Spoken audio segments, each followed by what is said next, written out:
sengesho ryanjye Mwami nyumvira nyobora mu nzira mu birushya byo ubuzima y'umuri ruhande. Maranatha, izina ry'Imana yacu nagira ngo menye niba muri kunyumva, mbese turi kubasha kumvikana. Imana yacu ishimwe cyane. Ndanezerewe muri uyu mwanya kandi nshimye Imana yakomeje kubana natwe mu masaha yose atambutse turi muri aya materaniro, ariko muri uyu mwanya mfite umunezero ukomeye cyane mu mutima wanjye ku buryo mudashobora kubyumva. Igihe narimo niga amateka y'Abaprotestant nibajije ahari niba isi ishobora kuzongera kugira abantu bameze nk'abo nabonye mu mateka. Nibajije niba isi ishobora kongera kugira abantu bameze nka Eliya, abantu bameze nka Yohana Umubatiza, abantu bameze nka Kristo, abantu bameze nk'abakurambere tumaze kubona mu masaha atambutse dufashijwe n'abavandimwe, harimo abavoduwa John Hus, Wycliffe, Tyndale ndetse na Martin Luther n'abandi. Ariko muri uyu mwanya mfite ibyiringiro bikomeye mu mutima wanjye, kuko nkurikije ibintu ndi kubona, nkurikije abantu ndi kubona bafite umwete kandi bitanze, mpamya ntashidikanya yuko muri uyu mugoroba cyangwa se bitewe n'aho umuntu aherereye, Imana yiteguye kudukorera ikintu kidasanzwe, kandi buri wese Imana ikamuhagurutsa kandi ikamukomeza nk'uko yabanye n'abo bose maze kuvuga haruguru. Ndashaka ko mbere y'uko ninjira mu cyigisho tugiye kwigana ku ihame rya gatatu Ubuprotestant bwari bushingiyeho, mbanza kubasomera amagambo ari mu gitabo cyitwa Abahanuzi n'Abami kuri paje yacyo ya 320. Abahanuzi n'Abami paje 320. Hari amagambo avuga ngo abagorozi baranzwe no guhakana inyigisho z'ibinyoma, tukaba tubakesha izina ry'Abaprotestant bumvaga ko Imana yabahamagariye kugeza umucyo w'ubutumwa bwiza ku batuye isi, kandi mu muhati wo gukora ibyo bari biteguye gutanga imitungo yabo, guhara umudendezo wabo ndetse n'ubuzima ubwabwo. Igihe bari bahanganye no gutotezwa ndetse n'urupfu, ubutumwa bwiza bwamamajwe hafi na kure. Ijambo ry'Imana ryagejejwe ku bantu, kandi amatsinda yose, abakomeye n'aboroheje, abakire n'abakene, abize n'abatarize, biganye iryo jambo ubwuzu. Mbese muri uru rugamba ruheruka rw'intambara ikomeye twaba turi indahemuka ku cyizere twagiriwe nk'uko abagorozi ba mbere bari indahemuka ku cyo baragijwe? Ikibazo buri wese nshaka kuyibaza muri uyu mwanya. Mbese muri uru rugamba ruheruka rw'intambara ikomeye twaba turi indahemuka ku cyizere twagiriwe? Ubwo tugiye kuba ducukumbura, tureba, dukomeza tujya mbere, tureba amateka y'abatubanjirije, ndasaba Imana kugira ngo muri uyu mwanya natwe wa muriro wabagurumanagamo Uwiteka awukongeze mu mitima yacu mu izina rya Yesu. Mureke mbere yuko tujya mbere tubanze dusenga Imana. Abo bishobokera turapfukama maze dusenge.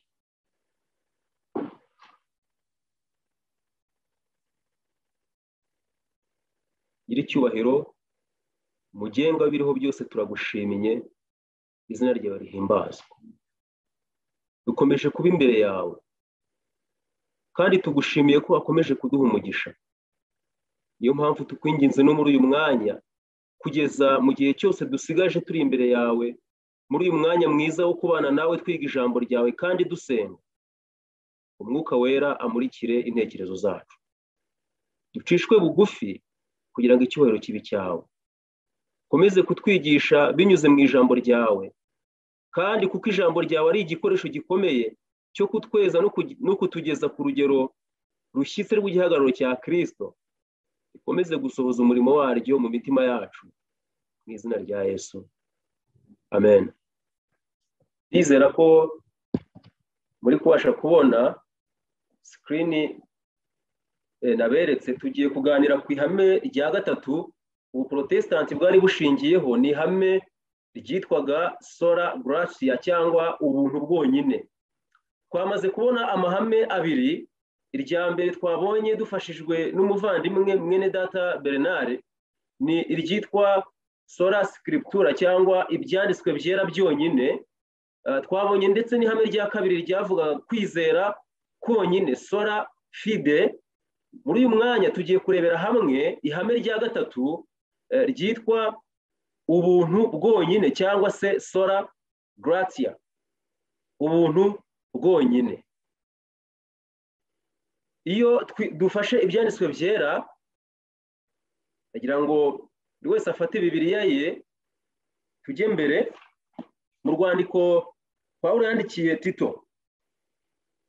Turasoma mu gice cyawo cya kabiri, rwandiko Pawulo yandikiye Tito mu gice cya kabiri guhera ku murongo wa 11. Dusoma amagambo avuga ngo kuko ubuntu bw'Imana buzanira abantu bose agakiza bwabonetse. Haleluya. Kuko ubuntu bw'Imana buzanira abantu bose agakiza bwabonetse. Hano ndagira ngo mbabaze ikibazo. Mbese ubuntu bw'Imana Pawulo abwira Tito ko bwabonetse ryari? Mbese ubuntu bwabonetse ryari? Ninde ushobora kwihuta ngo adusubize iki kibazo? Mbese ubu buntu ntiryari bwabonetse? Kuko ubuntu bw'Imana buzanira abantu bose agakiza bwabonetse. N'uyu murongo nshaka wonyine, ntabwo ndi busome ibikurikiyeho. Mbese hari ushobora kwihuta akadusubiza? Muri Kristo aza mu isi. Urakoze cyane wambaye ikirezi ikaruvari. Murakoze cyane, murakoze mwese. Kuko ubuntu bw'Imana buzanira abantu bose agakiza bwabonetse. Igisubizo n'ubundi Bibiliya iragitanga, kubera yuko ubuntu bw'Imana bwagaragariye muri Kristo. Kandi ibyanditswe byera bitubwira yuko Kristo ari ntama w'Imana watambwe uhereye ryari? Watambwe uhereye ku kuremwa kw'isi. Bityo rero ubuntu bw'Imana bwabonetse na mbere yuko twebwe tubaho. Kuko mu nama y'agakiza nibwo ubuntu bw'Imana bwabonetse, maze Kristo, Imana yemera gutanga Kristo umwana we w'ikinege kugira ngo njyewe ndetse nawe tubone agakiza. Ibyo rero byari ubuntu bwayo. Igitambo cya Kristo ni igitambo cyatanzwe kubw'ubuntu atari kubw'imirimo twakoze. Bityo rero iri ni ihame rikomeye cyane ritangira mu ijuru, ndetse muri Edeni ugakomeza ukazarinda ugeza ku mpera y'isi, yuko agakiza inyoko muntu ikabona binyuze mu buntu bw'Imana bwabonetse binyuze muri Yesu Kristo. Ariko nubwo bimeze bityo, ndagira ngo mbamenyeshe yuko impamvu turi kwiga ibi ngibi, impamvu tumaze amasaha angana gutya turi aha ngaha, ni ukubera ko isi yagushije ishyano, kubera ko uku kuri gukomeye cyane, uku kuri k'ubuntu bw'Imana bwonyine nk'isoko y'agakiza kacu ntabwo kwigeze kumvikana neza kandi ngo abantu bakugumane. Niyo mpamvu igihe cyabayeho mu mateka y'isi, maze itorero ritakaza uku kuri gukomeye. Dusoma mu gitabo cyitwa Histoire de l'Église amagambo avuga ngo ikibazo cy'indurugensiya nicyo cyaje kuba intandaro yo guhungabana kwa Kiliziya. Ibyo nakwita mu Cyongereza immediate cause of Protestantism. Ubundi hajya habaho impamvu nyinshi zituma ibintu bibaho, ariko noneho hakaza no kubaho icyitwa immediate cyangwa se imbarutso yo kugira ngo ikintu runaka kibeho, aricyo bita immediate cause. Rero impamvu Protestanti bwabayeho, imbarutso yatumye Uprotestanti bubaho ni ikibazo cy'indurugensiya. Aricyo kintu nshaka yuko tuza gusesengura muri presentation dufite. Ubundi inyigisho y'ubuntu gusa niyo nsanganyamatsiko ya Bibiliya yose. Mu kuvuga ngo ubuntu gusa, abakristo tuba duhamye yuko agakiza kacu gahabwa umunyabyaha wacunguwe kubw'impuhwe z'Imana gusa zagaragariye muri Yesu Kristo wenyine. Ubuntu bw'Imana ntabwo ari kimwe mu bintu Imana itunze, ahubwo ni umugabane ugize kamere yayo. Ikirenzeho, ubuntu ni igisobanuro cy'uw'Imana iri we. Ni uburyo Imana ibona twe abanyabyaha nk'abana bayo kubw'urukundo rwayo rwahishuriwe muri Kristo. Izina ry'Imana rihabwa icyubahiro. Ntabwo kwemerwa n'Imana kwacu gushingira ku kindi kintu cyera cyirabura, ahubwo kubera ko turi abanyabyaha, kugira ngo Imana itwemere bishingira ku buntu bwayo, ku rukundo rwayo. Mu gitabo cyanditswe n'uwitwa Philip Melanchthon, uyu ni umwe mu bagorozi, akaba yari inshuti ya hafi ya Martin Luther, yasobanuye iby'iri hame. Yaranditse ngo, ni mu gitabo cye yise Loci Communis, yaravuze ngo ubuntu busobanura kwemerwa kubw'ubuntu bw'Imana bwagaragariye muri Kristo, nk'uko intumwa Pawulo abivuga mu rwandiko yandikiye Abaroma mu gice cya 5 ku murongo wa 15. Pawulo yabyise impano y'ubuntu bw'Imana. Bisobanuye ko Mwuka Wera ari uturarikira kwakira ubugingo buhoraho. Ngicyo icyo ubuntu bisobanuye. Bisobanuye ko agakiza kacu, kugira ngo twemerwe n'Imana kwacu, ni impano y'Imana kandi ituruka mu rukundo rwayo, mu buntu bwayo gusa. Naho ijambo bwonyine cyangwa rimwe twavuze ngo sola cyangwa alone mu Cyongereza, ijambo bwonyine bisobanura ko ubuntu tutabuheshwa no kureka ibyaha no kwiyunga n'Imana kwacu nk'icyo tubanza kuzuza ngo tubuhabwe. Ibi bintu bisobanukirwa neza. Ahubwo Melanchthon yanditse ngo iki? Yaranditse ngo ijambo bwonyine ntirikuraho kwihana kwacu ndetse n'imirimo myiza dushobora gukora, ahubwo iri jambo bwonyine rikuraho uruhare icyo ari cyo cyose cyacu gishobora kugira ngo gishingirweho mu guhabwa agakiza kwacu, ahubwo ko byose tubikesha impuhwe z'Imana binyuze muri Kristo. Imana yacu ihabwa icyubahiro. Ubwo rero dutsindishirizwa n'ubuntu bw'Imana, bivuze impuhwe z'Imana. Ubwo twumve ko twemerwa n'Imana bidatewe n'agaciro k'imirimo yacu, ahubwo ku bwa Kristo nibwo Imana itwemera. Imana yacu ihimbazwe cyane. Ngubu ubusobanuro bw'icyitwa sola gratia cyangwa se ubuntu bwonyine, kugira ngo twemerwe n'Imana, ko twebwe nk'abanyabyaha twemerwe n'Imana, kugira ngo twiyunge n'Imana bishoboke, nuko ibyo bintu bikorwa n'ubuntu bw'Imana. Niyo mbarutso.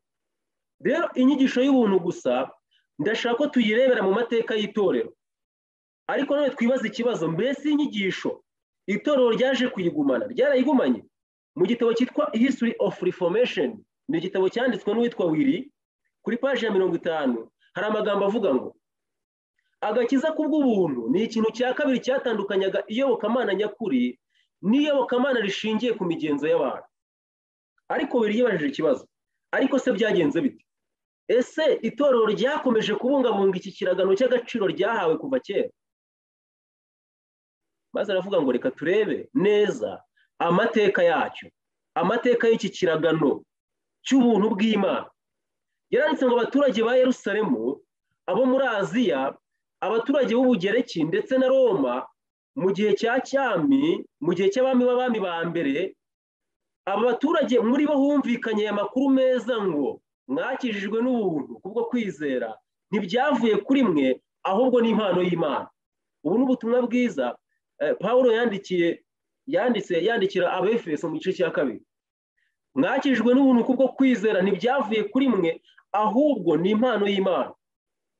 Kandi ubwo ubu butumwa bwamamazwaga, yabwise ubutumwa bw'amahoro, iyi nkuru y'ibyishimo, ndetse ubwo iri jambo ry'imbaraga ryavugwaga, imitima myinshi yangijwe n'icyaha yarizeye, ndetse irarikirwa kumusanga we soko y'amahoro, kandi amatorero menshi ya gikristo yarashinzwe mu bihugu byari byarononekaye muri icyo gihe. Ngiyi ingaruka yabayeho ubwo ubutumwa bw'ubuntu bwabwirizwaga mu binyejana bya mbere, mu gihe cy'itangira ry'itorero rya gikristo. Ariko nyamara itorero igihe ryari rigeze mu gihe cy'umwijima mu by'umwuka, iyi nyigisho y'ubuntu bw'Imana yaratakaye.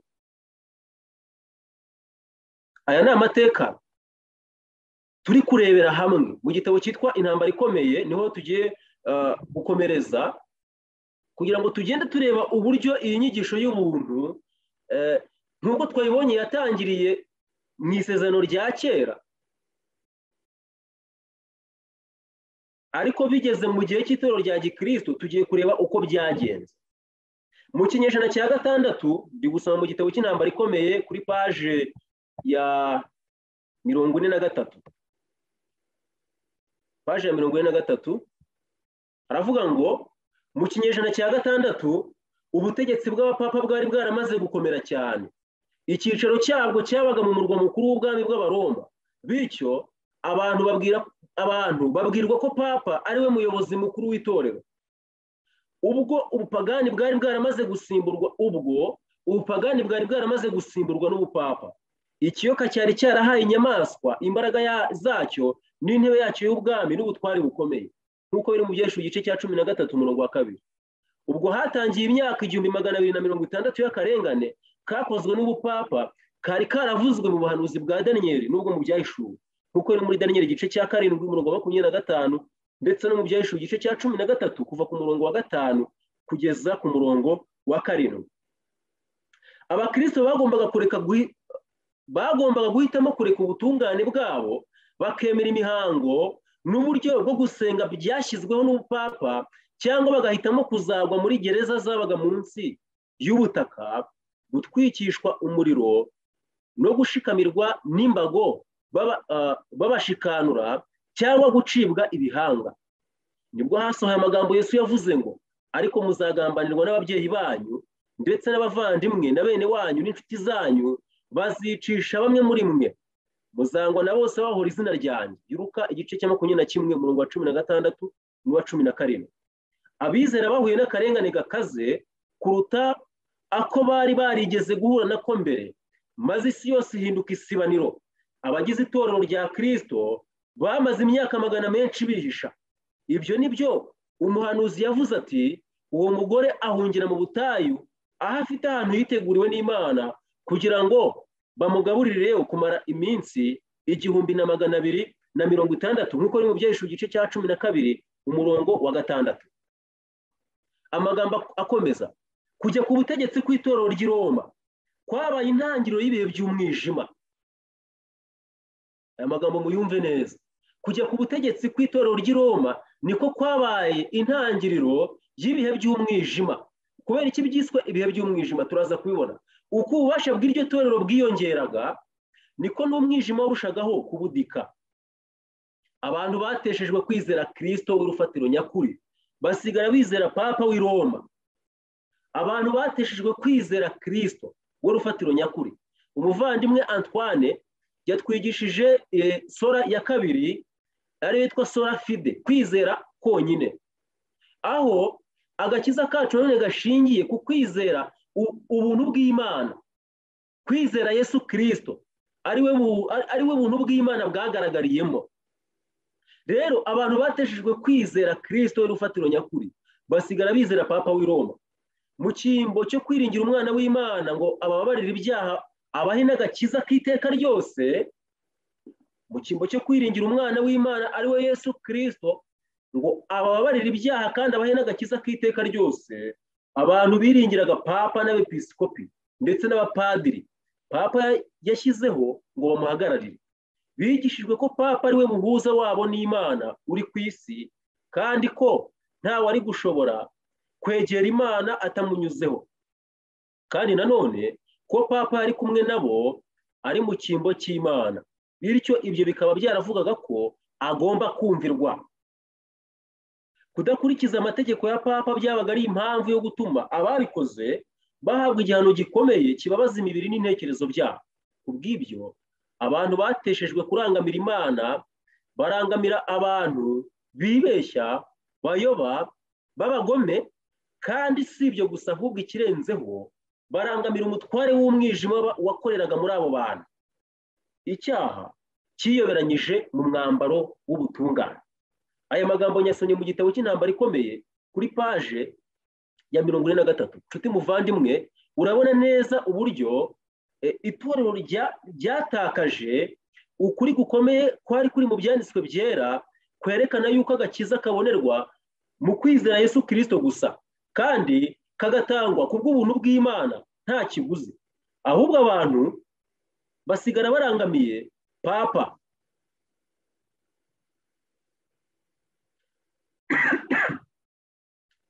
Ihangane.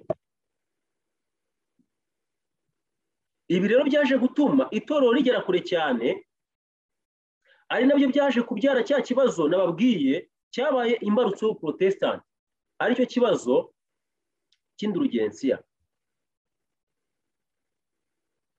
Narimo mbabwira ko uku gusubira inyuma kw'itorero rikava ku rufatiro rw'ibyanditswe byera, abantu bakavana amaso kuri Yesu Kristo we nkomoko y'agakiza kabo, ahubwo bakayahanga ku bupapa ndetse n'imigenzo yose yari yashyizweho nabwo, nibyo byateye gusubira inyuma cyane, kandi biza no kubyara iki kintu tugiye kureba cyitwa indurugensiya, aricyo cyaje kuba imbarutso y'Ubuprotestant. Paje ya 45 mu gitabo cy'Intambara Ikomeye haravuga ngo itorero ry'i Roma ryari rikeneye guhimba ikindi kinyoma ryakwifashisha kugira ngo rigire inyungu rikura mu bwoba n'ingeso mbi by'abayoboke baryo.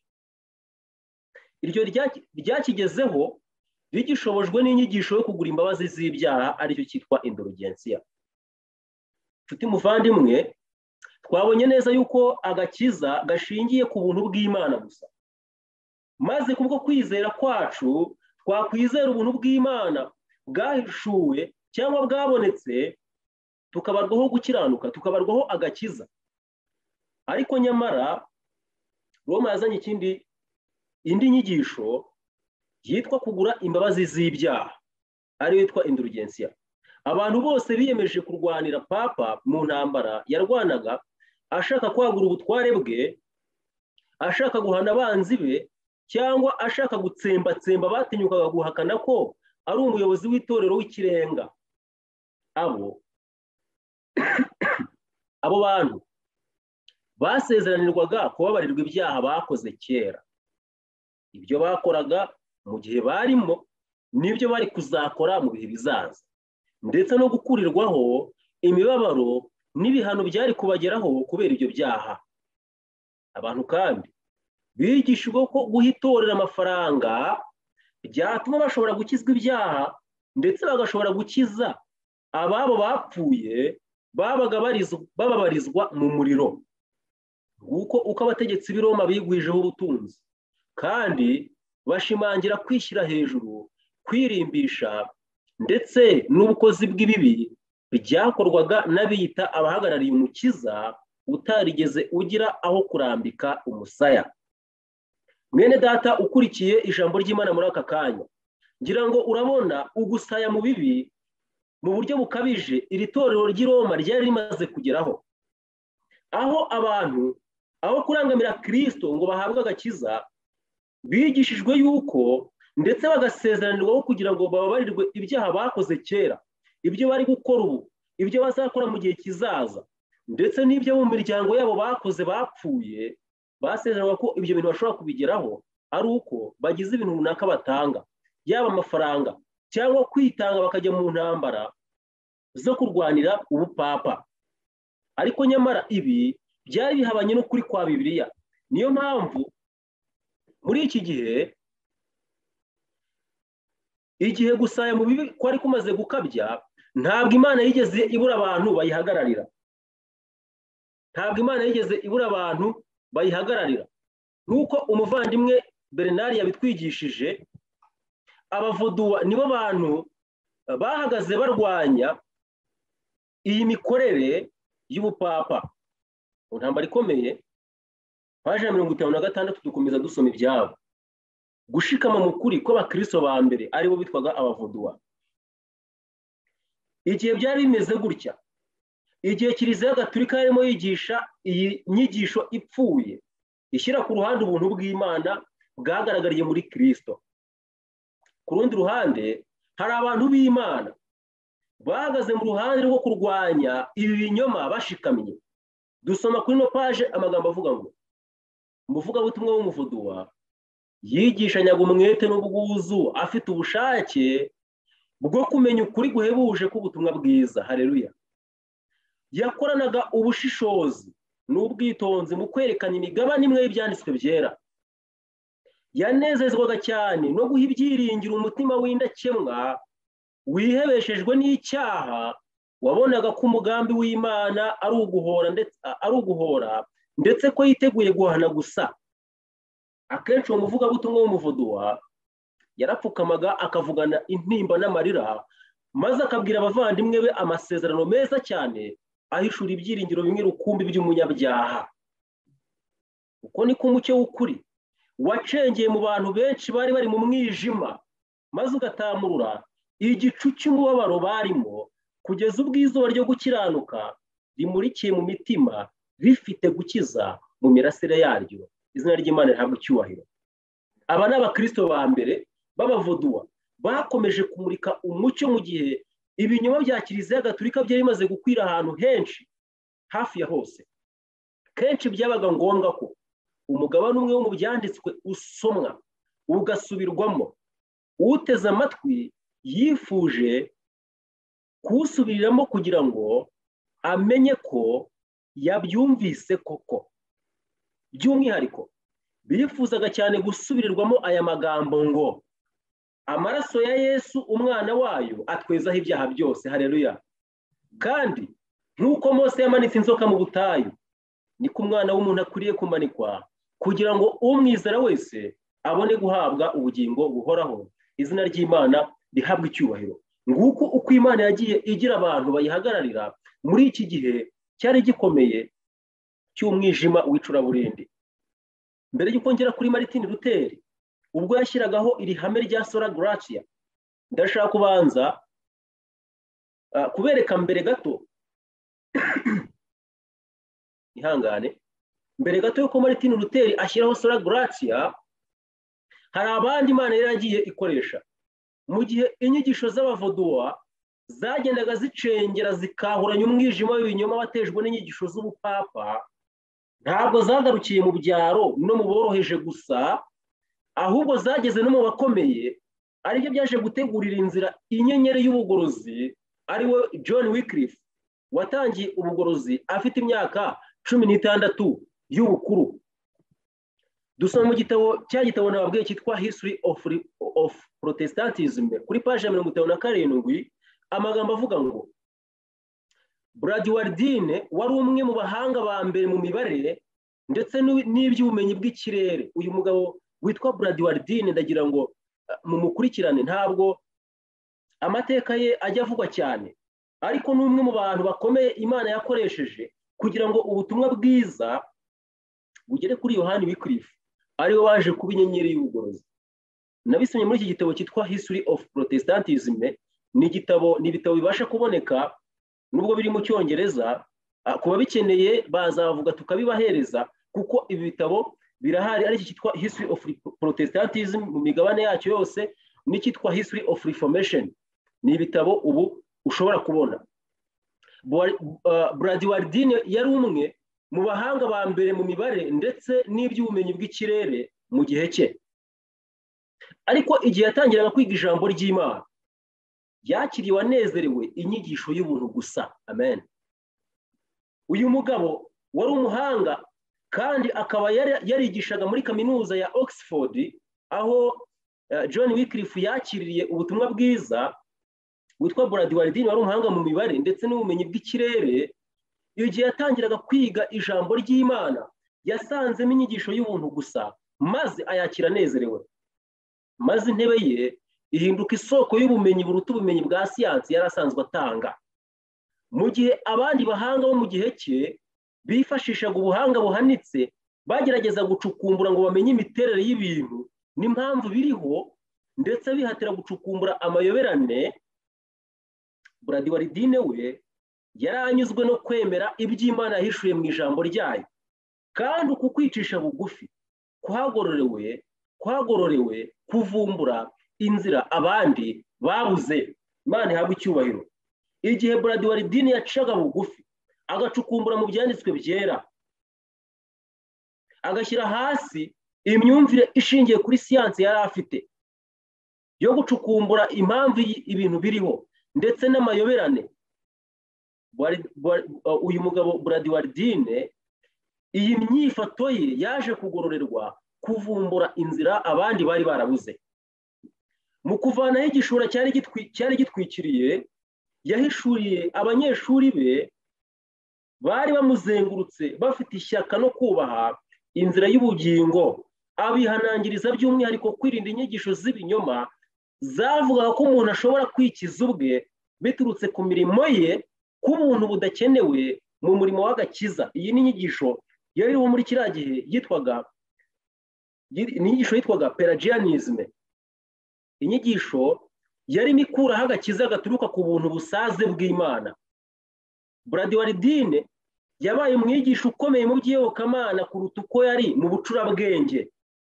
Kumenyekana kw'inyigisho ze kwakwiriye mu Burayi, kandi icyitegererezo cye ndetse n'abakiriye inyigisho ze nibyo byateguriye inzira Wycliffe n'abandi bajyaga gukurikiraho. Ku ntebe ye niho igihe gishya cyari kigiye gutangirira. Nk'uko nababwiye, amagambo ari mu gitabo cyitwa History of Protestantism kuri paje ya 57. Ni igitabo cyanditswe na Willy mu mwaka w'1878. ngira ngo kubagiye basoma igitabo cy'intambara ikomeye mugenda mubona kotasiyo nyinshi zagiye zikurwa muri iki gitabo cy'amateka y'Uprotestant. Ngira ngo murabona uburyo Imana yagiye yongera guhishura iyi ngingo ikoresheje abantu bemeraga kwitanga bagaca bugufi bakayoborwa n'Umwuka Wera bagacukumbura mu byanditswe byera.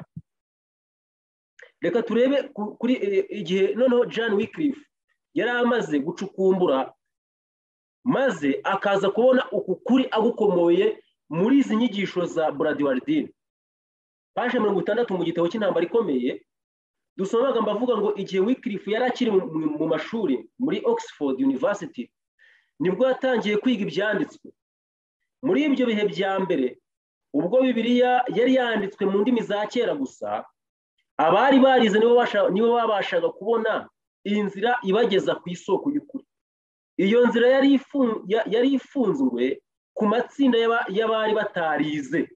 Bityo inzira yari yaramaze gutegurirwa Wycliffe mu murimo yari kuzakora nk'umugorozi. Amagambo ari mu gitabo cy'intambara ikomeye nk'uko nabibabwiye. Ese inzira yari yarateguwe nande? Nk'uko tubibonye muri slide yabanje, yari yarateguwe n'uyu mugabo witwa Bradwardine. Abantu bajijutse bari barize ijambo ry'Imana kandi bari barabonye ukuri gukomeye k'ubuntu bw'Imana buhishurwa muri byo. Uku kuri kw'ijambo ry'Imana, uku kuri k'ubuntu bw'Imana bwonyine guhishuriwe mu ijambo ry'Imana. Kandi igihe abantu bagiraga umwete wo gucukumbura ijambo ry'Imana, babashaga kubona uku kuri gukomeye k'ubuntu bw'Imana. Mu myigishirize yabo bari barakwirakwije uku kuri, kandi bari barayoboye abandi ngo bagaruke ku nyigisho nzima. Imana yacu yahabwa icyubahiro. Paje 65. Mu kugera ikirenge mu cy'umukiza we, Wycliffe yabwirije abakene ubutumwa bwiza. Igihe Wycliffe yari amaze gusobanukirwa n'ukuri, ntabwo yakwihereranye, ahubwo nk'umuprotestant nyakuri Wycliffe yagiye mbere maze abwiriza ubutumwa bwiza abakene.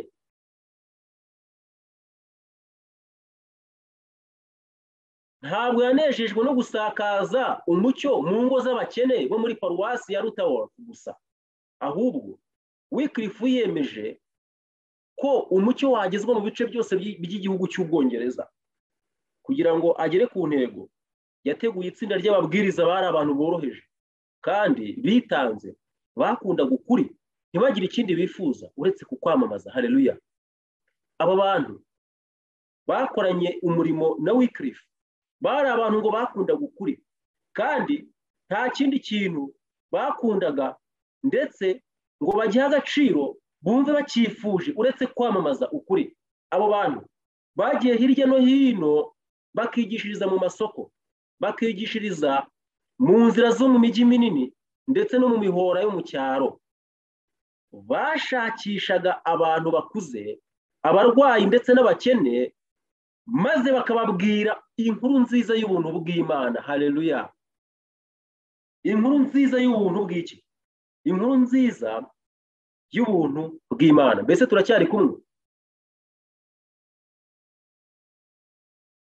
Ntabwo mbizi niba tukiri kugendana. Murakoze cyane.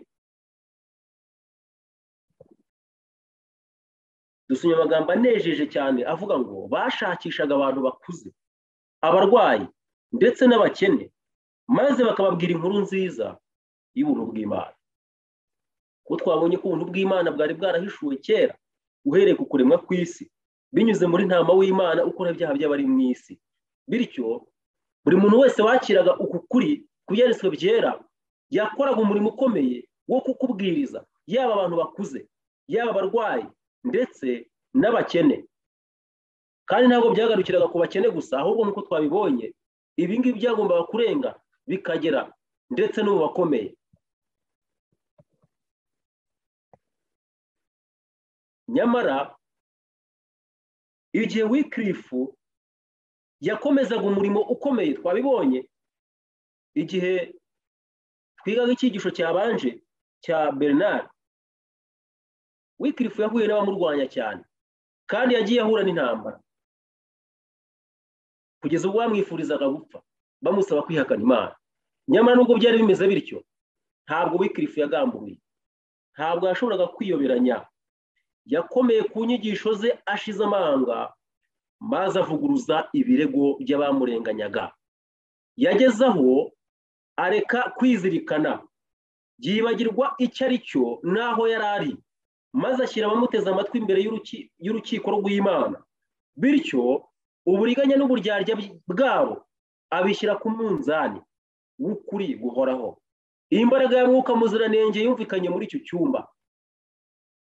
Umwuka uturutse ku Mana wagendereye abari bateze amatwi.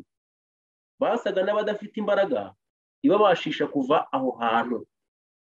Amagambo y'umugorozi yari ameze nk'umwambi urashwe n'Imana, yahoranije imitima yabo. Ikirego cy'ubuyobe bari bamushyizeho yacyerekeje kuri bafite imbaraga itsinda imitima. Yababajije impamvu bahangara gukwirakwiza ibinyoma byabo bagambiriye inyungu, maze bakagurisha ubuntu bw'Imana. Ngiki kibazo cyari kiriho no mu gihe cya Wycliffe. Cya kibazo cyo kugurisha ubuntu bw'Imana, ikibazo cya indulgensiya, ntabwo cyari cyarigeze gikemuka. Ahubwo abapadiri ndetse na papa bagambiriye inyungu zabo bagurishaga ubuntu bw'Imana, bagasezeranira abantu imbabazi z'Imana ari uko abantu bamaze gutanga ibiguzi runaka.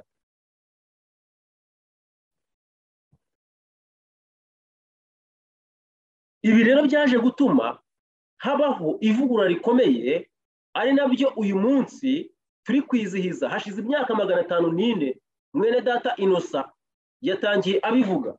Imyaka 504 irashize ivugurura ribayeho, ubuprotestanti bubayeho. Ariko ubu noneho turi ku muzi w'ikibazo, turi kureba inkomoko yabo. Kandi Imana uyu munsi irifuza abantu bahagarara bashikamye mu kuri, ndetse nuko abaprotestanti benshi bemeye kumena amaraso yabo. Uyu munsi Imana ikeneye abantu bemera gushikama muri uko kuri, benshi bemeye gupfira. Inkomoko y'ivugurura mu gitabo cyitwa Amateka ya Kiliziya kuri page y'137 handitse amagambo avuga ngo Yuri wa kabiri, uyu ni papa wayoboye Kiliziya Gatolika mu mwaka guhera mu cya 503 kugeza mu cya 513. uyu yari papa w'umusirikare yongeye gushyira ibintu ku murongo mu bihugu by'umwihariko wa papa agira uruhare mu kwirukana abafaransa mu Butaliyani. Ni amagambo ari gusoma mu gitabo cyitwa Amateka ya Kiliziya, paje 137. Kubera ko atarashishikajwe n'uko Kiliziya yivugurura mu nzira y'ubusabaniramana, abashyigikiye imitekerereze nyimikamuntu yabahaye uburenganzira bwo kwishyira bakizana. Ubu turi mu mateka. Yashyigikiye bihebuje ibikorwa by'ubuhanzi, maze akoresha Michael Angelo na Raphael. Aba ni abagabo bazwi mu mateka cyane cyane muri Kiliziya Gatolika, kuko ni bamwe mu banyabugeni, abarchitecte babayeho mu mateka y'isi. Ku bantu bajya bitegereza bakareba uburyo i Roma hameze, uburyo hatatse, uburyo Vatikani imeze, biriya bishushanyo byakozwe n'aba bagabo Michael Angelo ndetse na Raphael. Rero uyu mupapa yarabashyigikiye ku buryo buhebuje, yashyize ibuye ry'ifatizo rya bazilika nshya ya Mutagatifu Petero ya Constantine imaze gusenyuka, kugira ngo haboneke amafaranga yo kuyubaka.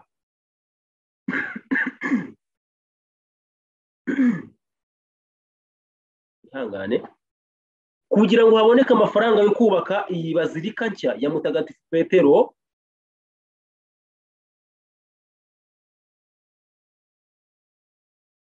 yashyizeho indurugensiya.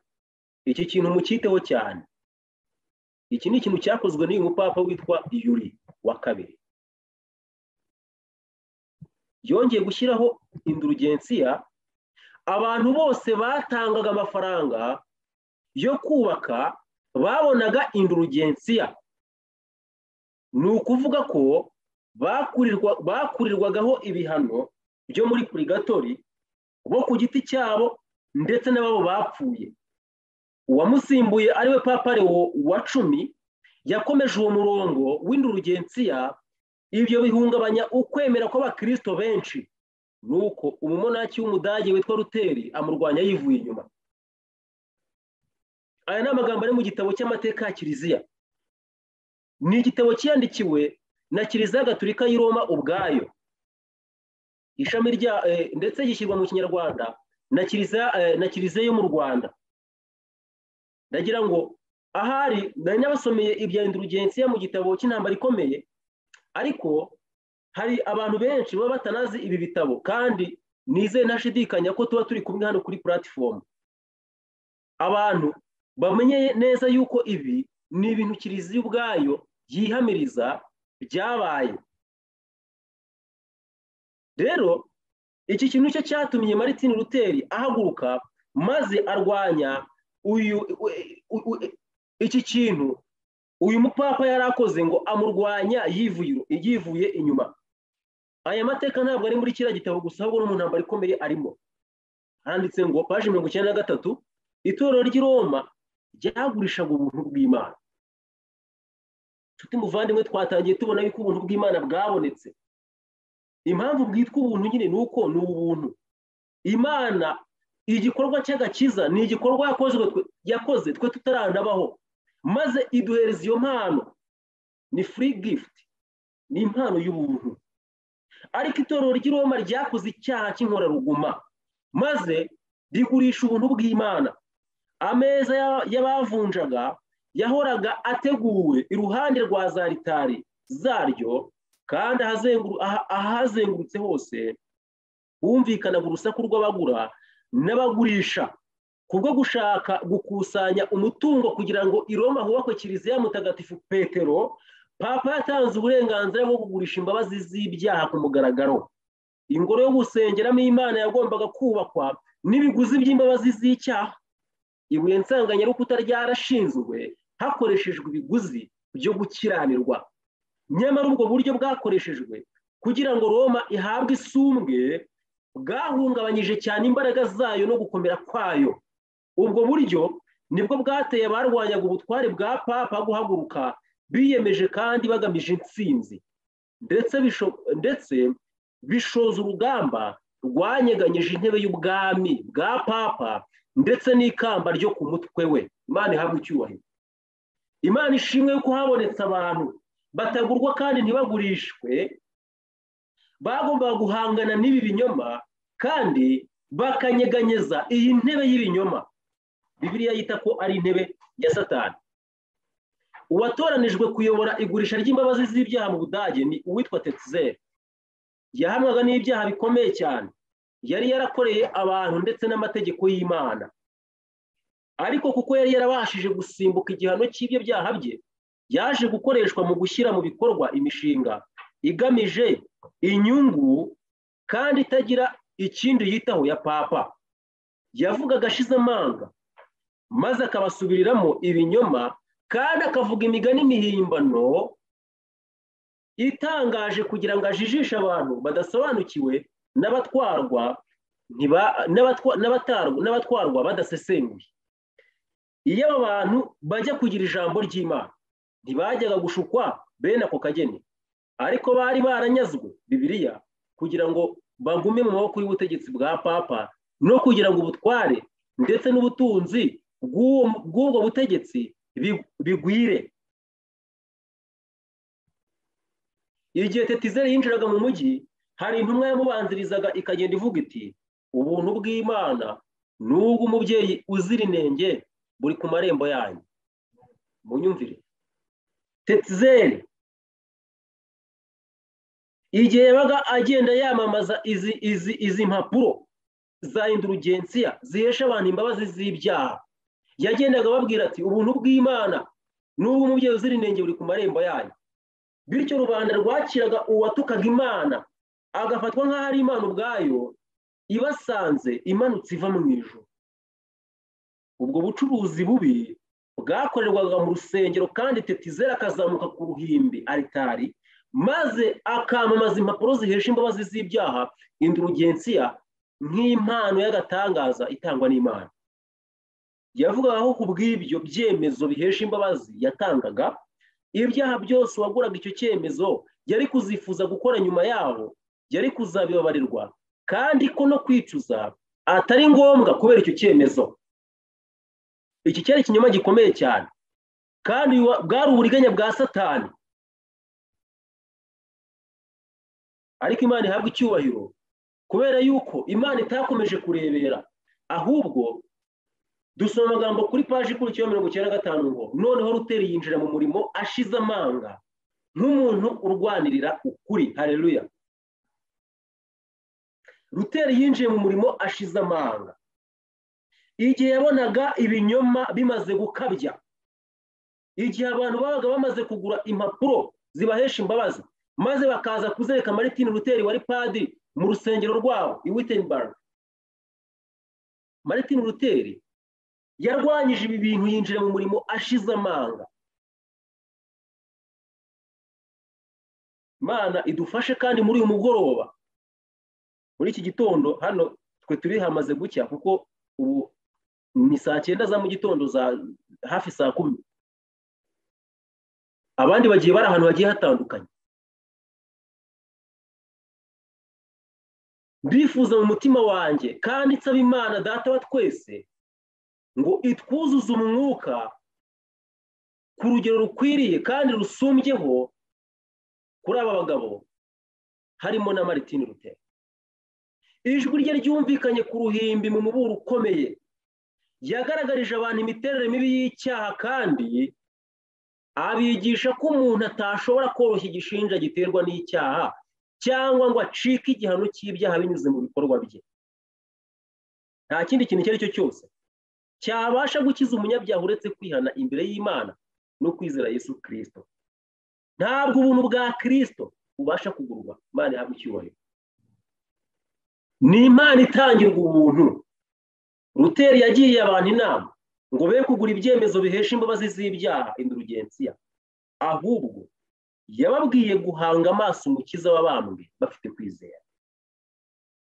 Yabatekerereje ibyamubayeho bibabaje ubwo yashaka kugera ku gakiza akoresheje kwicisha bugufi no kwibabaza, ariko bikaba iby'ubusa. Yahamirije ababaga bamuteze amatwi ko icyamuhesheje amahoro n'ibyishimo ari ukureka kwitegaho amakiriro ahubwo akizera Kristo.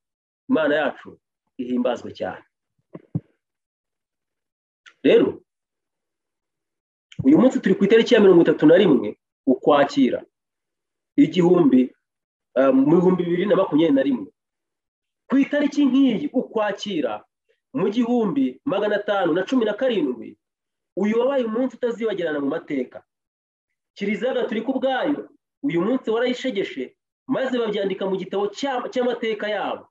Kuri paje 138 baranditse ngo ku munsi w'abatagatifu bose mu w'iki ya 517 ku rugi rwa Kiliziya y'i Wittenberg ho muri Saxe hamanitswe itangazo ryamagana indurugensiya ariyo mahame 95. Ryamanitswe na Martin Luther, umumonaki wo mu muryango wa Augustine wari uzwi cyane muri ako karere. Luther yemezaga ko niba kwicuza nta buryarya bironkesha imbabazi n'ineza bya Yezu, nta na hamwe Kiliziya ifite ububasha bwo kukiza ibyaha. Imana ishimwe ubwo na Kiliziya Gatolika ubwayo ibyihamiriza. Ibi byanditse mu gitabo cyitwa Amateka ya Kiliziya paje 138. Uko Luther yabibonaga uyu munsi natwe niko tubibona. Haranditse ngo si ibikorwa byiza bikiza muri cya gitabo n'ubundi, ahubwo ni ineza ya Yezu Kristo gusa, grace alone. Imana yacu ihabwa icyubahiro. Rero Luther yinjiye mu murimo ashize amanga, kandi inyigisho ze zakwiriye mu Burayi aharangwaga ubukristo hose zimeze nk'umuriro mu byatsi byumye. Nubwo yahuye n'abamurwanyaga benshi kandi iterabwoba ndetse n'urupfu bimwugarije, ntabwo Luther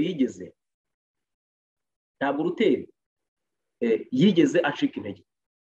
Abagorozi bakurikiyeho bakomeje kumurika umucyo mu kinyejana cya 16 cya 17, harimo Zwingli, Calvin, John Knox, Wesley, kuko hari John Wesley na Charles Wesley bari abavandimwe. Aba bose bagiye bamamazanya imbaraga ikomeye umucyo w'ubutumwa bwiza mu gihe cyabo, kandi bari bahanganye n'imbaraga y'umwanzi wakoranaga umwete ngo agarure umwijima wari uriho mu gihe cya Martin Luther. Kiliziya Gatolika ikoresheje abajesuite yakoze ibishoboka byose ngo igarure ubuyanja. Abajesuite bakoresheje amashuri yabo ngo basenye amahame y'ukuri, kandi benshi bagiye bacengera rwihishwa mu matorero yari yaritandukanije na Kiliziya Gatolika, bityo Kiliziya n'inyigisho zayo z'ibinyoma bigenda bibona akito. Ariko nubwo bimeze bityo, ubutumwa bwa Marayika wa gatatu bwongeraga gusubizaho urufatiro nyakuri bw'ubuntu bw'Imana, kandi ubuntu bwonyine. Mu w'iki ya 844 Imana yatanze ubutumwa bwa Marayika wa gatatu nyuma yo kubura ku byari byitezwe, kuko ibi ni ibintu bizwi mu mateka nk'icyitwa Great Disappointment. Ubwo mu cya 844 abantu bari bategereje ko Kristo agaruka, ariko ntaza. Dusoma mu gitabo cyitwa Ubutumwa bwatoranijwe umuzingo wa 2 paje 118 ngo nk'abantu bizera kugaruka kwa Kristo kuri hafi, dufite umurimo tugomba gukora n'ubutumwa tugomba kuvuga. Itegure gusanganira Imana yawe. Amosi kandi umurongo wa 12. Tugomba kuzamura ibendera kandi tugatwara ubutumwa bwa Marayika wa gatatu, ari bwo amategeko y'Imana no kwizera Yesu Kristo we wenyine, we ubuntu bw'Imana bugaragariramo. Rero abadivantiste nibo bongeye gusubizaho urufatiro binyuze mu nyigisho y'ubuturo bwera yereza Kristo we wenyine gitambo kizira inenge, kandi we twahawe ku bw'ubuntu bw'Imana bwonyine. Konsili ya kabiri ya Vatikani yabaye mu 1962 kugera mu cya 1965, yongeye kuba intandaro yo kongera gusubizaho umwijima Imana yari yaratamuruye ikoresheje abadivantisi umunsi wa karindwi. Dusoma mu gitabo cyitwa ibyankoraruguma bya Vatikani kuri paje 126 iby'iyi nama ngo mu gihe cyo gutangira iyo nama Papa Yohani wa 23 yaratangaje ati isi yose itegereje intambwe ijya mbere. Aya ni amagambo yavuzwe na papa Yohani wa 23 ngo isi yose itegereje intambwe ijya mbere. Mu isoza ry'iyo nama papa Paulo wa gatandatu yaratangaje ati ni kimwe mu bintu bikomeye cyane mu mateka ya Kiliziya. Impamvu yavuze aya magambo nta yindi ni uko iyi nama rero yongeye kugarura Kiliziya Gatolika ubuyanja, kandi nibwo buryo isi yari igiye kongera gusubira mu mwijima. Iyo nama ya kabiri yatangaje itegeko teka ku muryango mpuzamadini ryerekana Ubugatolika nk'ububasha bukwiriye gushimangira ubumwe bw'amadini. Muri iyi nama niho hashyizweho icyitwa ecumenisme, ubumwe bw'amadini.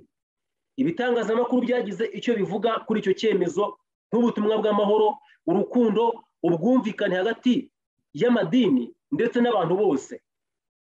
Nyuma y'iyi nama nibwo amadini yose yishyize hamwe, ndetse gahunda zose zijyanye no kwihuza kw'amadini Kiliziya Gatolika ariyo izihisha inyuma zigenda zishyirwaho kandi zigenda zihabwa imbaraga, maze ubutumwa bwiza butangira kuva mu matorero ya Giprotestanti.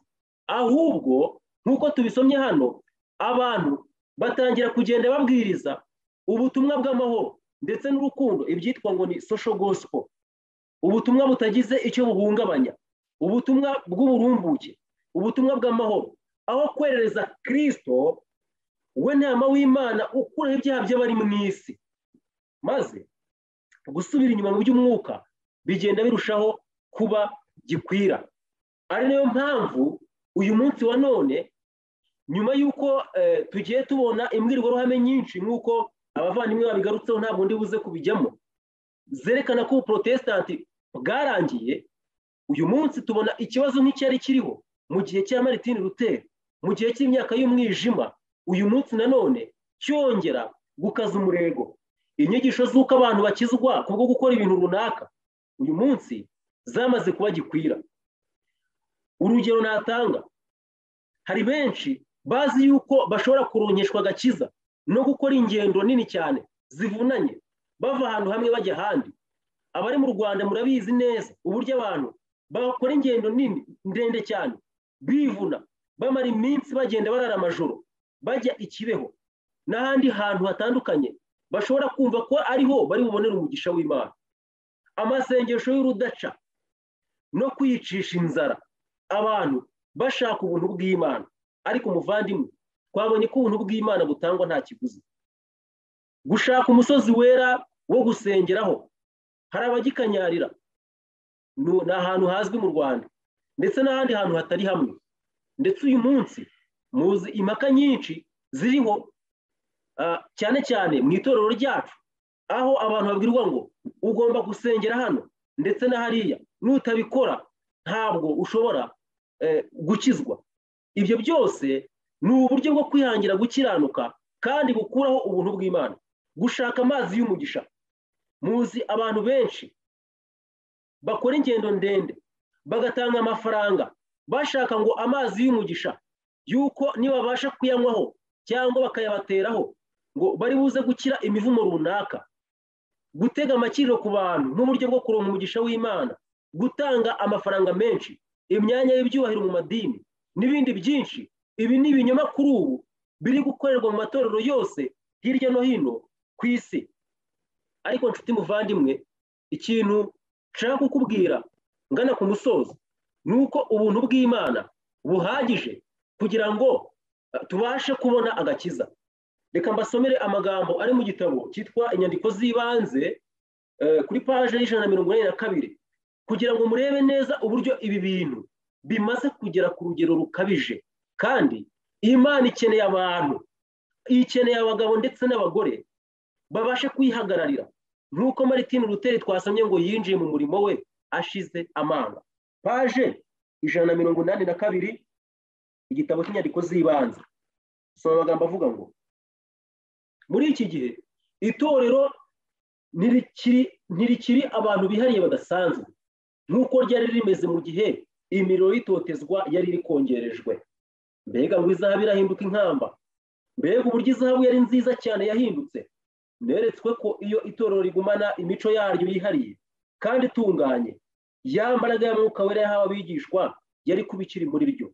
Abarwayi bari gukizwa, abadayimoni bagacyahwa bakirukanwa, kandi itorero ryari kuba inyambaraga ndetse abanzi baryo bakaritinya. Imana ihabwe icyubahiro. Ariko amagambo ababaje aratubwira ngo ntabwo ubu ngubu itorero rikiri abantu b'umwihariko badasanzwe. Kubera iki? Impamvu yabiteye Ellen White yarayisobanuye. Nabonye inteko nini y'abantu bavuga ko bitirirwa Kristo, nyamara Imana ntiyari ibazi nk'abayo, ntiyari ibishimiye. Satani yasaga n'uwafashe imico yo kubaha Imana, kandi yashakaga cyane ko abantu bibwira ko ari abakristo. Yari ashishikajwe kandi nuko bakwizera Yesu, bakizera ibyo kubambwa kwe no kuzuka kwe. Ibi byose Satani n'abadayimoni be nabo barabyizera ndetse bagahinda umushyitsi. Ariko niba uko kwizera kutabyara imirimo myiza, kandi ngo gutera bagufite kwigana imibereho ya Kristo irangwa no kwiyanga, ibyo ntacyo bihungabanyaho Satani, kuko ari abakristo ku izina gusa, mu gihe imitima yabo ikiri ya kamere. Kandi Satani ashobora kubakoresha neza mu murimo we kuruta uko baba batarigeze bitwa abakristo. Amagambo akomeye cyane akurikiyeho: batwikiriza kutabonera kwabo izina ry'ubukristo, bakagendana kamere zabo zitahinduwe, kandi kwifuza kwabo kubi ntikwigeze gucecekeshwa. Ibi biha batizera urugwaho rwo kugaya Kristo kubera kudatungana kwabo bantu, kandi bigatera abafite imyizerere itunganye itarangirijwe kuba bavugwa nabi bagasuzugurwa. Abagabura babwiriza ibintu byoroheje kugira ngo binezeze abavuga ko bizera Kristo, ariko bagengwa na kamere. Ntabwo bahangara kubwiriza ibya Yesu n'ukuri gutyaye kwa Bibiliya. Bagenje batyo, abo bavuga ko bizera nyamara bagengwa na kamere ntibaguma mu itorero. Ibi ni ibintu bikomeye cyane. Abagabura baramutse bagenje batyo ngo aba bantu bakabwirizwa ukuri gutyaye kw'ibyanditswe byera, ntabwo baguma mu itorero. Ariko nyamara hari ikintu umuje w'Imana yanditse hano gikomeye. Ariko kubera ko benshi muri abo bafite ubutunzi bwinshi, bagomba kwitabwaho ngo batagenda, nubwo batakwiriye kuguma mu itorero kurusha uko biri kuri Satani n'abadayimoni. Mbega amagambo akomeye ngo hari abantu badakwiriye kuguma mu itorero nk'uko Satani n'abadayimoni badakwiriye kuribamo. Ariko benshi ni abanyacyubahiro kandi bafite ubutunzi, rero ngo bitabwaho kugira ngo abo bantu batagenda, maze bagakomeza gushyeshyengwa kubera ko aribo batanga amafaranga menshi mu nsengero, kandi bakabeshywa ko ibyo bintu kuba batanze amafaranga ibyo bigiye gutuma Imana ibahereza imigisha. Ariko ntabwo impano y'Imana iboneshwa ifeza. Igihe uwitwa Simoni yashakaga kubona impano y'Imana, kubona ku mwuka intumwa zari zifite, yabazaniye ifeza. Ariko Petero yaramucyashye, aramubwira ngo pfana ifeza yawe, impano y'Imana ntabwo ishobora kuboneshwa ifeza. Nshuti muvandimwe, hari abantu benshi bamaze kumva ko ubuntu bw'Imana bushobora kuboneshwa ibiguzi runaka batanga, imirimo runaka bashobora gukora mu by'idini. Ntabwo ibyo ngibyo ari bibi, ariko mbere yo gukora ibyo abantu bagomba kubanza kugira guhinduka k'umutima, maze iyo mirimo ikava bagakoreshwa n'urukundo rwa Kristo uri mu mitima yabo ubahata. Haranditse ngo abantu bibwira ko abavuga ko ari abantu babwirwa ko abavuga ko ari abanyadini bazarushaho kubahwa n'ab'isi. Bene izo nyigisho zihabanye cyane n'inyigisho za Kristo. Inyigisho za Kristo ntizishobora kubana amahoro n'isi. Abamuyobotse bagomba kuzinuka isi. Ibyo binezeza bikomoka kuri Satani n'abadayimoni be bacuze umugambi, maze abayitirira ukwizera ku izina bawushyira mu bikorwa. Bandi dufashe cyane. Nshuti muvandimwe, ndi kugenda ngana ku musozo.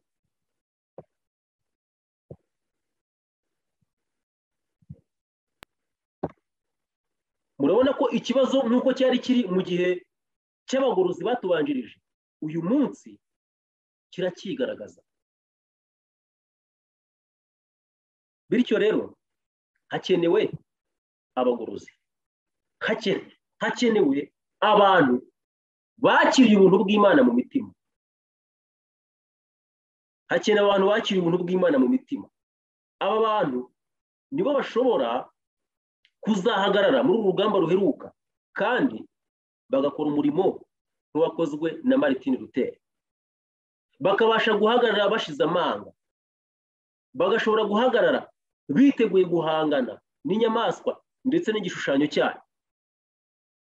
Mu gitabo cyitwa Bible Echo kuri chapitre ya 7 amagambo avuga ngo ni amagambo agana ku musozo.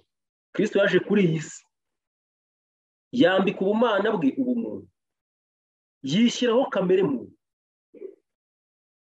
yaje kunyura mu buzima nk'ubw'umuntu. Yihanganire, yaje kunyura mu buzima nk'ubw'umuntu,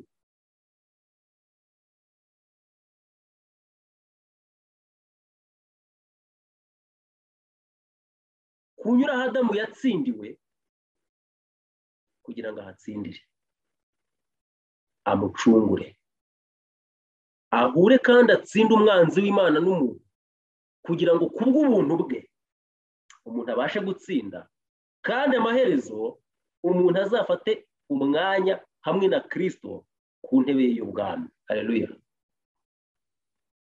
Ngiki kintu Kristo yadukoreye. Ariko Paulo yarabajije ngo ninde wazamutse akajya mu ijuru? Bivuze ngo kumanura Kristo. Ntabwo twigeze tugira inama Imana kugira ngo dutangire Kristo aze mu isi. Ni igikorwa cy'ubuntu bw'Imana ubwayo, nta ruhare namba twabigizemo. Rero kubw'ubuntu bw'Imana, kubw'ubuntu bwa Kristo, imibereho ya Kristo yo gutsinda, kubw'ubuntu bwe natwe tubasha gutsinda kandi amaherezo tukazafatanya na Kristo ku ntebe ye y'ubwami. Yinjiye mu ntambara kuri iyi si nto, mu ntambara hagati ye we gikomangoma cy'ubugingo na Satani umutware w'umwijima, kandi yagombaga kuyitsinda. Chapitre ya 8 y'iki gitabo, buri wese afite intambara yo kurwanya umwanzi waguye. Tugomba gutangira kurwana dukurikije umucyo wa Bibiliya, tukitsinda, ntiduhe umwanya umubi. Ntidukwiriye gucumura ku Mana twishora mu bitekerezo by'ibyaha cyangwa tuvuga amagambo twitotomba. Ntidukwiriye kureka umwanzi ngo agenzure imbaraga zacu na gato, ahubwo imbaraga zacu tuzihe Kristo. Imana yasezeranye mu ijambo ryayo ko kubw'ubuntu bwayo, kubuntu bwayo buzaba buduhagije mu byo dukeneye cyane mu bibazo byacu bikomeye. Nidukoresha ubu buntu, Kristo azaba yiteguye gutanga ubufasha mu gihe cy'amakuba. Imana yacu ihabwe icyubahiro. Aya ni amagambo agana ku musozo aduha ibyiringiro natwe, kandi ntandi tugomba kubikura uretse mu buntu bw'Imana bwonyine. Kubera ko ubuntu bw'Imana rero yaranditse mu gitabo cy'intambara ikomeye, paje ya 360, amagambo nkunda cyane, paragrafi isoza aravuga ngo ubuntu bw'Imana nibwo butera umutima w'umuntu kwanga Satani. Hatabayeho imbaraga y'ubu buntu, imbaraga ya Kristo ngo yirukane umunyagitugu w'umushukanyi, umuntu yajyaga kuba imbohe ya Satani by'iteka ryose. Ariko kubw'ubuntu bw'Imana umuntu abasha kubona urwango mu mutima we, umuntu agatandukana na Satani, umuntu akanga icyaha. Kandi nanone kubera ko Kristo ari we banze ryo kwizera kwacu, kandi akaba ari nawe ugusohoza, Kristo abasha gukorera mu mitima yacu akatugeza ku ntsinzi ikomeye yo kunesha icyaha mu bugingo bwacu. Rero nidukoresha ubu buntu, hano niko dusomye, Kristo azaba yiteguye gutanga ubufasha mu gihe cy'amakuba. Amen. Chapitre ya 9. Uwiteka yiteze ko abagaragu be baba bahabanye n'abakunzi b'isi mu buzima n'imico, kugira ngo bashobore gukora ibi. Yabahaye ubutunzi butagira imipaka. Umukristo ni indererwamo ku isi, ku bamarayika no ku bantu. Afatwa nk'umuntu uharanira ubuhanga akayobora isiganwa kugira ngo abone igihembo ndetse ikamba ridapfa cyangwa ritangirika nk'uko Pawulo yabyanditse. Impamvu ze zigomba kuba hejuru y'impamvu z'abakunda isi. Agomba kumva ko mu marushanwa akomeye arimo harimo byose agomba kunguka n'ibintu byose agomba guhomba. Agomba kumenya ko agomba gukoresha imbaraga zose yahawe kugira ngo atsinde isi, umubiri na Satani binyuze mu mbaraga ya Mwuka Wera. Amen. Niyo mpamvu turi kuvuga ngo twambare intwaro zose z'Imana. Rero hari amagambo meza cyane ngezeho. Ubuntu bwaratanzwe kuko ubuntu bw'Imana bwabonetse. Ubuntu bwaratanzwe kugira ngo tudashobora kunanirwa cyangwa gucika intege, ahubwo dushyitse muri Kristo kandi twemerwa mu bakundwa n'Imana. Izina ry'Imana rihabwa icyubahiro. Kristo ari bugufi, yatubereye umuvandimwe mu mibabaro, kandi nitunesha kubw'ubuntu bwe tuzamubona uko ari. Hano mu isi tuzababara igihe gito, hanyuma twinjire mu munezero udashira, kuko hariho uburuhukiro mu bwami bw'Imana. Ku barwana intambara nziza yo kwizera babikiye ikamba ry'icyubahiro, ubutware, umurage utabora kandi udashira. Reka icyemezo cya buri muntu kibe ngo ngomba kwiruka kandi ngomba gutsinda.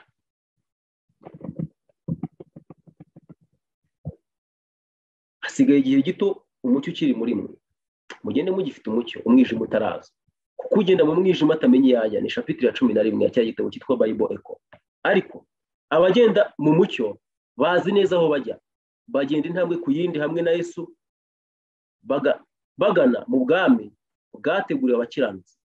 Bakomeje kuzirikana icyo gihugu cyiza, kandi mu gihe bagenda berekeza mu murwa wo mu ijuru, bafite ububasha mvajuru bubayobora mu nzira y'ukuri, kandi bahora batera imbere mu by'umwuka.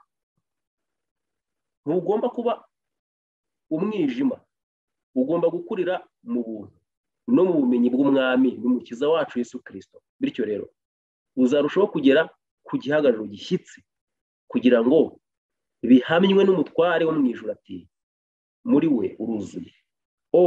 Mbega imvugo! Kandi Uwiteka aragukunda nk'uko akunda umwana we. Ibyo si iby'agaciro? Umukristo nyakuri nubaho ubuzima bw'amasengesho ahoraho. Inzira y'umukiranutsi ni nk'umuseke utambika kugeza ubwo bucya. Ubuzima bwa Gikristo ni inzira yo gutera imbere. Atera imbere mu mbaraga ziva mu buntu no mu bwiza buhebuje ahabwa n'umucyo mvajuru wa Kristo. Ku giciro kitagira akagero, Kristo yatumye umuntu abona ibyo byose. Umukristo ntashobora kuba umucyo mu bandi keretse gusa igihe yakiriye umucyo mvajuru. Agomba guhora ahabwa imbaraga n'ubwenge biva mu ijuru, kugira ngo abashe gutsinda ibishuko kandi abashishwe mu nshingano. Ibyo umukristo atazi biramutegereje, ibyago biramukikije, kandi ibishuko bitunguranye bikomeza kumutera. Umuyobozi wacu ukomeye yerekana ijuru ryuguruye, adusaba gusaba umucyo n'imbaraga ngo bidushoboze gutsinda. Amagambo asoza ari kuri shapitire ya 15. Kristo yaje kwerekana urukundo rw'Imana ku isi no kwireherezaho imitima y'abantu bose. Yaravuze ati nanjye nimanikwa hejuru y'isi nzireherezaho abantu bose. Intambwe ya mbere igana ku gakiza ni ukwakira urukundo rwa Kristo ruheranije. Mubyumve neza bavandimwe, ni ukwakira urukundo rwa Kristo ruheranije. Imana itanga ubutumwa ku bantu ibasaba kwihana kugira ngo ibababarire kandi yandike imbabazi ku mazina yabo. Mbese ntihazabaho kwihana? Ese irarika rye ntirizitabwaho? Impuhwe ze zizirengagizwa kandi urukundo rwe rwanga rwose? Noneho umuntu azitandukanya n'uburyo ashobora kubona ubugingo bw'iteka. Mu kwerekana urukundo rwayo no kwinginga ku mwuka we, Imana yingingira abantu kwihana, kuko kwihana ari impano y'Imana, kandi uwo ibabarira aba yabanje kwihana, kwiyumvamo ububi. Ibyishimo by'agahebuzo biza mu muntu kubwo kwihana kwe bivuye ku Mana, kubwo gucumura ku mategeko yayo, no kubwo kwizera Kristo nk'umucunguzi w'umunyabyaha n'umuvugizi we. Rero abantu bashobora kumva umunezero wo kubabarirwa amahoro y'Imana ko Kristo yabireherejeho kubw'urukundo rwe. Niba bakiriye uko kwireherezaho bagatanga imitima yabo kubw'ubuntu bwe, azabayobora intambwe ku ntambwe kugira ngo bamumenye, kandi ibi nibyo byitwa ubugingo bw'iteka. Ntifurije kwegurira Imana ubugingo bwawe kugira ngo ubuntu bwawe bukorere muri wowe, kandi Imana niyo igomba kuguhindura, niyo ifite ubushobozi bwo kugukomeza ikaguha ku mwuka wayo kugira ngo uhinduke umuprotestanti nyakuri muri iki gihe twinjiye mu gihe cy'umwijima. Ubuntu bw'umwami wacu Yesu, ubuntu bw'umwami wacu Yesu bane namwe mwese. Amen. Dusenga Imana. Mwami Yesu, turakunezerewe muri uyu mwanya. Turagusabye ngo duhe umuriro waka warabagiraniraga mu bera ba kera. Aba bagabo b'intwari baguhagarariye, dukeneye ku mwuka wari muri bo kugira ngo tubashe guhagarara tudatsinzwe n'uburiganya bwa Satani, kugira ngo tube amatabaza muri iki gihe cy'umwijima. Duhe ubutwari, duhe imbaraga, uduhe gushikama mu mahame bemeye kumenera amaraso ku kiguzi cyose byadusaba. Nibyo nisabiye mbisabira na buri wese turi kumwe muri aya masengesho mu izina rya Yesu. Amen.